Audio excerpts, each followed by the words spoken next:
নমস্কার, জয় শনি মহারাজের জয়। সুপ্রিয় দর্শক বন্ধুরা, আপনাদের সবাইকে এবিবিটি অ্যাস্ট্রো বাংলা ভাস্তু টিপস চ্যানেলে মীন রাশির গুরুত্বপূর্ণ অনুষ্ঠানে স্বাগত। বন্ধুরা সাবধান, 9টি দেবী দেবতা আপনার বাড়িকে ঘিরে ফেলেছে। সাবধান হয়ে যান, এই মাসে আপনার জীবনে কিছু বড়ই ভয়ানক কিছু ঘটতে চলেছে। বন্ধুরা আজ যদি না দেখেন তাহলে পুরো জীবন পস্তাবেন। গত 6 মাস ধরে এই 3 দেবী আপনার বাড়িতেই রয়েছে এবং তারা পুরোপুরি আপনার বাড়িকে ঘিরে ফেলেছে। আর এই মাসে এই দেবীরা আপনার জীবনে এক বড় পরিবর্তন আনবে। বন্ধুরা এই দেবীরা গত 6 মাসে 3 বার আপনার মৃত্যুর মুখ থেকে বাঁচিয়েছে। আপনার ধ্বংস হওয়া থেকে তো কেবল এই 3 দেবী তোমাকে দেউলিয়া হওয়া থেকে বাঁচিয়েছে। তোমার তো কিছুই জানতেও পারছিল না যে তোমার মাথার ওপর মৃত্যুর ছায়া মণ্ডর করছে, কিন্তু এই দেবীদের রক্ষা ঢালেই তোমাকে সব সমস্যার বাইরে নিয়ে এসেছে। কিন্তু বন্ধুদের এই মাসে এই দেবীরা তোমার প্রতি রুষ্ট হয়ে গেছে। তোমার বাড়িতে এখন আর এই দেবীদের করুণা আসে না। এই দেবীরা তোমার বাড়িতে কাঁদছে। সময় থাকতে এই দেবীদের খুশি করা খুবই জরুরি, না হলে এই মাসটি তোমার জন্য সবচেয়ে খারাপ দিন হয়ে যেতে পারে।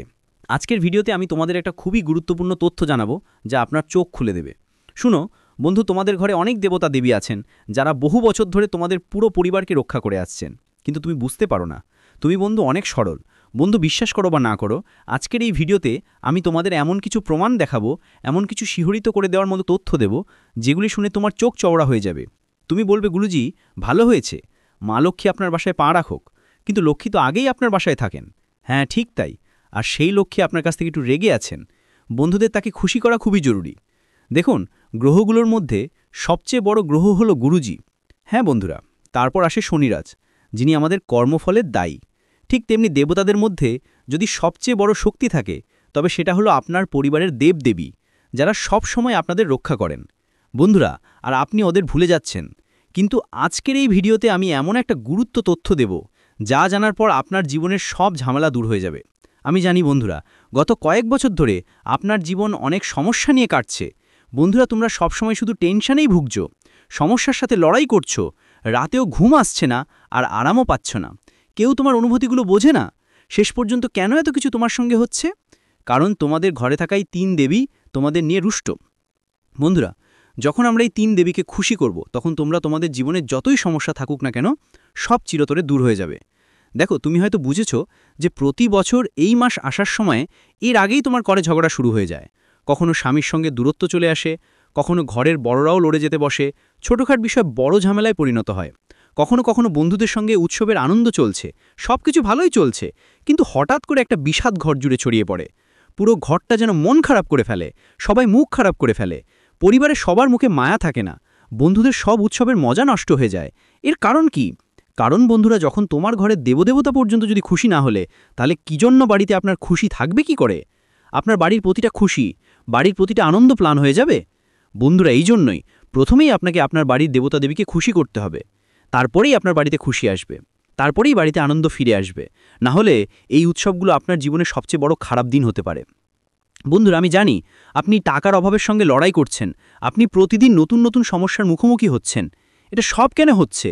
শেষ পর্যন্ত আপনার আশেপাশের উৎসবগুলোতেও এত খুশি পালন করা হচ্ছে। নতুন নতুন জিনিস কিনি আমরা, কেউ কোনো গাড়ি কেনে, কেউ বাড়ি বানায়, কেউ বাড়িতে নতুন জিনিস নিয়ে আসে, তবু কেন তোমার জীবনে সুখ আসে না? আসলে তুমি কোথায় ভুল করছো? আজ আমি এমন একটা তথ্য দেব যা জানলে তোমার জীবনে প্রতিটি উৎসবের সুখ আসবে। তোমার জীবন সবসময় বন্ধুদের সাথে প্রতিটি আনন্দ অনুভব করতে পারবে। কিন্তু তার আগে ভিডিওটা লাইক করে দাও। অনেকেই গুরুত্বপূর্ণ তথ্য নিয়ে এসেছি। ভিডিও লাইক করো আর কমেন্ট বক্সে সত্যি মন থেকে সত্যি ভক্তি নিয়ে হর হর মহাদেব আর জয় শনিদেব বলো অবশ্যই লিখবেন। যে কেউ কমেন্ট বক্সে জয় শনিদেব লিখবে, শনিদেবের করুণা তার উপর থেকে যাবে। বন্ধুরা প্রথমেই বলো, তোমাদের জীবনে কি উৎসবের সময় হঠাৎ করেই কোনো মন খারাপের ছায়া নেমে আসে? চারদিক আনন্দে ভরে থাকে, কিন্তু তোমার মন কেন যেন উদাস থাকে? এটা কোনো সাধারণ ব্যাপার না, এটা একটা সংকেত বন্ধুরা, এটা একটা গভীর সংকেত। চারপাশে আনন্দ, কিন্তু তোমার শরীরে মন খারাপ। তোমার মাথা তখন কাজ করে না, সব কিছু যেন ফিকে ফিকে লাগে তোমার কাছে। উৎসবের দিনে তোমার ঘুমানোর ইচ্ছা হয়। উৎসবের দিনে যেখানে সবাই মানুষ একে অপরকে হাসি মুখে দেখে, সেখানে তুমি একাকিত্ব বোধ করো। বন্ধুদের কাছে মনে হয় কেন আমার সঙ্গে এমন কিছু হচ্ছে। তোমার জীবনেও যেন কোনো দুঃখাচ্ছন্ন অবস্থা নেমে আসে। ঝগড়া বিবাদ বাড়তে থাকে তোমার পরিবারে। কেউ হঠাৎ অসুস্থ হয়ে পড়ে, উৎসবের সময় কেউ হাসপাতালে ছুটে বেড়ায়। কখনো কখনো উৎসবের সময় সবচেয়ে প্রিয়জনের সঙ্গে ঝগড়া হয়ে যায়। ধরো তোমার জীবনসঙ্গীর সঙ্গে তোমার মনোমালিন্য হবে, তোমার বাবা মার সঙ্গেও ঝগড়া হবে। এতে তোমার বড় ক্ষতি হবে। যদি কোথাও থেকে কোনো লাভ হবার কথা তাকে আর লাভ না হয় কিন্তু ক্ষতি হয়, তাহলে অবশ্যই আমাকে কমেন্টে জানিও। যদি উৎসবের সময় তোমার সাথে এমন কিছু ঘটছে, আমি তোমাকে বের হওয়ার উপায় বলবো, কিন্তু যদি এমন কিছু হচ্ছে তাহলে আমাকে অবশ্যই জানিও। এটা কোনো সাধারণ ব্যাপার না, এটা একটা বড় ইঙ্গিত যা তোমার বাড়ির দেবতা তোমাকে দিচ্ছেন। বন্ধুদের, যদি উৎসবের দিনে তোমার মন খারাপ থাকে, সব কিছু ফিকে ফিকে মনে হয়, মন খারাপ লাগে, বাড়িতে সব খুশি আছে, ঘর আলোয় ভরা, কিন্তু মন লাগছে, তাহলে এটা একটা অনেক বড় বিপজ্জনক সংকেত। এটা বোঝাটা খুব জরুরি, আর এই সংকেত আমাদের ঘরের দেবদেবতা আমাদের দেয়। যদি আমরা ওই সংকেতটাই না বুঝতে পারি, তাহলে আমরা সবচেয়ে বড় মূর্খ মানুষ। বন্ধুরা, যখন আমাদের দেবদেবতা, আমাদের পূর্বপুরুষ, আমাদের পিতৃদেবতা কষ্টে থাকে, তারা আমাদের থেকে রাগে থাকে, তখন আমাদের কাছে এই সংকেত আসতে থাকে। আমরা উৎসবের আনন্দ বুঝতে পারি না। এখন বন্ধুরা, এদের থেকে বেরিয়ে আসার জন্য আমি তোমাদের একটা ছোট্ট উপায় বলবো। দেখো, আমাদের ঘরে সবচেয়ে বড় হয় আমাদের কুলদেবতা, তারপর আসে আমাদের বাড়ির পূর্বপুরুষরা, আমাদের পিতৃদেবতা। এরা দুটো সবচেয়ে বড় শক্তি আমাদের ঘরে আছে। তাই প্রতিটি উৎসবের আগে আমাদের গোত্রের দেবদেবীদের স্মরণ করতে হবে এবং আমাদের পিতৃপুরুষদের সন্তুষ্ট রাখতে হবে। তাহলে তোমার প্রতিটি উৎসব বন্ধুদের সঙ্গে সবসময় খুশিতে ভরে থাকবে।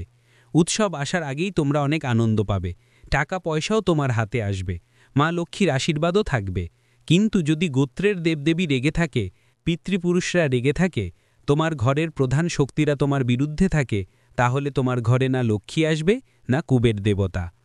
তাই প্রথমে তোমাদের গোত্রের দেবদেবীদের স্মরণ করো, তাদের আরাধনা করো, তাদের সামনে ভালো করে মিষ্টি বানান।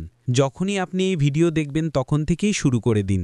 সব দেবতাদের ভালো করে পূজা করুন, ওদের স্মরণ করুন, ওদের মিষ্টি অর্পণ করুন। এরপর আপনার পূর্বপুরুষদের খুশি করতে হবে। পূর্বপুরুষদের খুশি করতে কিভাবে করবেন? আগে গৌমূত্রে যান, পূর্বপুরুষদের স্মরণ করে গরুদের চারা খাওয়ার দিন, কুকুরদের বিস্কুট দিন, কুকুরদের রুটি খাওয়াতে পারেন, দুধ আর রুটিও দিতে পারেন। সঙ্গে মাছেদেরও আপনি আটা দিয়ে তৈরি ছোট ছোট বল দিতে পারেন, বা যা কিছু খাওয়াতে চান মাছেদেরও দিতে পারেন। এতে আপনার পিতৃপুরুষরা খুশি হবেন, আপনার পিতররাও খুশি হবেন। আপনার ঘরের দেবদেবীদেরও স্মরণ করুন, তাদের ভুলবেন না। দেখবেন উৎসবগুলোতে এত আনন্দ আসবে যে আপনি বুঝতেই পারবেন না। পাশাপাশি প্রতিটি ঘরে নাগ দেবতা থাকেন, সাপের দেবতা। হ্যাঁ, তারা আমাদের চোখে পড়েন না, কিন্তু মাঝে মাঝে দেখা দিতে পারেন। কারো কারো কাছে শুধু তাদের আভা শক্তি আমাদের ঘরে বিরাজমান থাকে।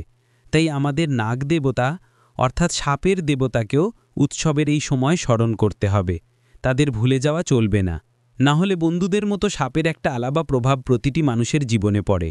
উৎসবের সময় আবার বন্ধুদের সাথে নানা ঘটনা ঘটে যায়। হয়তো উৎসব চলাকালীন কেউ হঠাৎ অসুস্থ হয়ে পড়ে, দুর্ঘটনা ঘটে, কারো অ্যাক্সিডেন্ট হয়, কারো চোট লেগে যায়।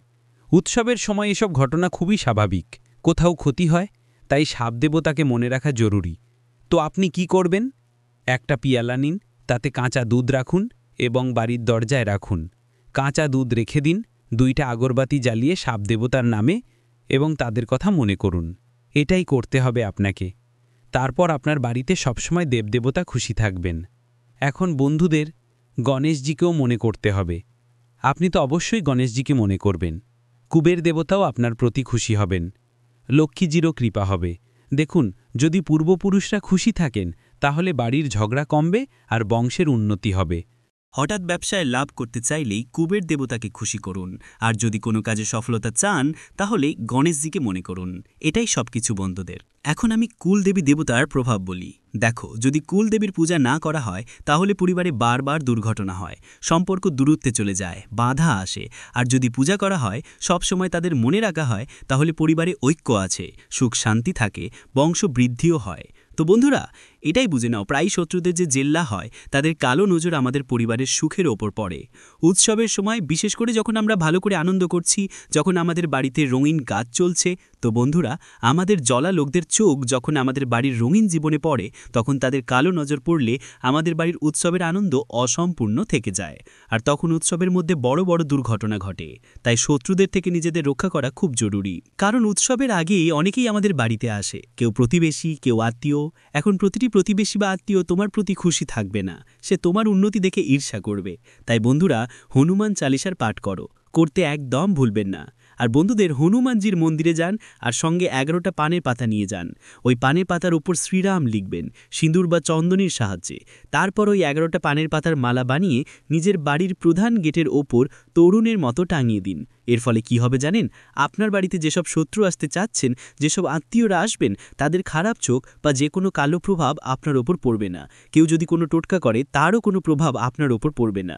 এই উপায়টা অবশ্যই করবেন। এখন ভিডিও ছেড়ে চলে যাওয়ার ভুল একদম করবেন না। হ্যাঁ, একদম করবেন না। দেখো বন্ধু, আপনার প্রায় অর্ধেক জীবন গরিবই সহ্য করতে করতে কেটে যাচ্ছে। আপনি এতটা কষ্ট সহ্য করে অভ্যস্ত হয়ে গেছেন। প্রতিটি জিনিসের জন্য আপনি তৃষ্ণার্থ।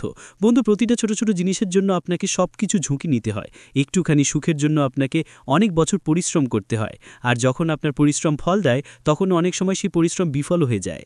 বেশিরভাগ সময় আপনি কোনো কিছু পাওয়ার জন্য দিনরাত এক করে কাজ করেন। যখন কোনো জিনিস পাওয়ার সময় আসে, তখন কারো খারাপ নজর পড়ে আর তোমার সব মেহনত বৃথা চলে যায়। শেষ মুহূর্তে যখন সেই জিনিসটা পাওয়ার কথা, তখন সেটা মোটেই পাওয়া যায় না। এমনটা তোমার সাথে প্রায়ই ঘটে। বন্ধুরা, তোমরা ঋণ থেকে বেরোতে চাও, কিন্তু ঋণ না আরও জড়িয়ে পড়ছো। সম্পর্কগুলো তোমার বিরুদ্ধে। তোমার মনে শান্তি নেই আর নিশ্চয়তাও নেই। তোমার হাতে এখনও কিছু নেই। বন্ধুরা, মাথায় শুধু চিন্তা আর চাপ আছে। সব কিছু ফিকাশে ফিকাশে লাগে। বন্ধুরা, তোমাদের উৎসবও এখন ফিকে ফিকে লাগে। কারণ বন্ধু, এত টেনশনের মাঝে কোথায় উৎসবের আনন্দ পাওয়া যায়? বাড়িতে ছোট ছোট বাচ্চারা আর অন্যরা তাদের জীবনে খুশি নিয়ে আসার চেষ্টা করে, কিন্তু সমস্যা এতটাই বেড়ে গেছে যে তাদের ওপরে খেয়ালও রাখতে পারছে না। বন্ধু, এইসব থেকে বেরিয়ে আসা খুব দরকার। কিন্তু আপাতত আমি কথা বলবো কেন এসব হচ্ছে। এসব বন্ধু আমাদের নক্ষত্রের অবস্থার কারণে হয়। যখন তারা আমাদের বিরুদ্ধে থাকে তখন এসব ঘটনা ঘটে। কিন্তু নক্ষত্রের দিক তো বদলায়, তাহলে আমাদের জীবনের অবস্থা কেন বদলায় না? যখন নক্ষত্রের অবস্থা খারাপ থাকে হয়, তারপর আমাদের পরিবারের দেবতা দেবী আমাদের প্রতি রুষ্ট হয়ে যান, আমাদের পিতৃদেবতারা আমাদের প্রতি রুষ্ট হন, আর আমাদের কিছু খারাপ কর্ম যা আমরা আগে করেছি সেগুলো এতে যুক্ত হয়। তখন আমাদের বাড়িতে নেতিবাচকতা চলে আসে। আমাদের ভিতরে নেতিবাচকতা, আমাদের উপর প্রেত শক্তির প্রভাব, ভূত প্রেত আত্মার প্রভাব, বাড়িতেও ভুল শক্তি, এই সব কারণে আমরা জড়িয়ে পড়ি এবং আমাদের জীবনে সুখ আছে না। যদি আসে তবুও খুব সাময়িক। তাই এই সব জটিলতা থেকে বেরিয়ে আসা আমাদের জন্য খুবই জরুরি। কখনো তারা বিরোধিতা করে, কখনো দেবতা বিরুদ্ধ, কখনো আমাদের নিজের কর্মকাণ্ড ভুল হয়। ঠিক এই কারণে আমরা দুঃখ আর কষ্টে আটকে যাই। বন্ধুরা, এখন উৎসবের সময়, এই সময় তারাদের অবস্থান খুবই ভালো হবে। গ্রহের গতি তোমার জন্য অসাধারণ হবে। দেবদেবীরাও তোমার প্রতি খুশি থাকবেন। কিন্তু আমি তোমাদের কাছে শুধু এক ছোট্ট উপায় করার কথা বলবো, সেটা করে ফেলো। এতে তোমার জীবনে যত বাধা আসুক না কেন, গ্রহের বাধা হোক, দেবদেবীর বাধা হোক, বা তোমার নিজের কর্মকাণ্ডের বাধা হোক, সব বাধা দূর হবে। বন্ধুরা, তারপর জীবন ধীরে ধীরে একটার পর একটা ঠিকঠাক হয়ে যাবে। ঋণ মিটে যাবে, ঝগড়াঝাপড়া শেষ হবে। ধীরে ধীরে এক এক করে তোমার পরিশ্রমের ফল ভালো আসতে থাকবে। শুভ কিছু ঘটতে শুরু করবে। তোমার সব কাজ সুন্দরভাবে সম্পন্ন হবে। তাহলে করতে হবে কি? ভালো করে শুনো আমার কথা। তোমাদের বন্ধুরা, এই উৎসবের দিনগুলিতে এটাই করতে হবে। উৎসবের এই সময় তোমাদের সবচেয়ে বেশি কাল ভৈরবনাথের পূজা করতে হবে। হ্যাঁ, কাল ভৈরবনাথের পূজা করতে হবে। তোমাদের বাড়ির আশেপাশে যেখানেই কাল ভৈরবনাথের মন্দির বা স্থান থাকে সেখানে যেতে হবে। কাল ভৈরবনাথকে 11টা লেবু অর্পণ করতে হবে। হ্যাঁ, 11টা লেবু অর্পণ করতে হবে। 11টা লেবু যখন তুমি কাল ভৈরবকে অর্পণ করতে হলে প্রথমে 11টা লেবু নিতে হবে। বন্ধুদের, প্রথমেই 11টা লেবু তোমাদের ঘরের 11টা কোণে রাখতে হবে। আর যখন রাতে ঘুমাবে তখন একটা লেবু মাথার উপর রাখো, একটা লেবু পায়ের নিচে, আর একটা লেবু হাতের মুষ্টিতে বেঁধে নাও, আর একটা লেবু অন্য হাতের মুষ্টিতেও বেঁধে নাও। ঠিক এরকমভাবে 11টা লেবু বাড়ির বিভিন্ন কোণে আর নিজের হাত পা আর মাথায় রেখে রাতভর রেখে দাও। কোনো সমস্যা হবে না। কোথাও গেলে কোনো সমস্যা নেই। সকালে উঠে সব লেবু একসাথে জোগাড় করে নাও। তারপর তাদের কাল ভৈরবের সামনে অর্পণ করো। কিছুক্ষণ অপেক্ষা করো। তারপর ওদের ভৈরবের মন্দিরের বাইরে 2 টুকরো করে কেটে ফেলতে হবে এবং কোনো মোড়ে কোনো চৌরাস্তায় ফেলে দিতে হবে। এই কাজ তখন করো যখন বেশি মানুষ সেখানে উপস্থিত থাকবে। ভিডিওটি এখানেই শেষ করছি। ভিডিওটি যদি ভালো লেগে থাকে তাহলে অবশ্যই একটি লাইক দিয়ে চ্যানেলটি সাবস্ক্রাইব করে যাবেন এবং কমেন্ট বক্সে জয় শনিদেবের জয় লিখতে ভুলবেন না। দেখবেন শনিদেবের কৃপায় আপনারা সবাই ভালো থাকবেন। ধন্যবাদ।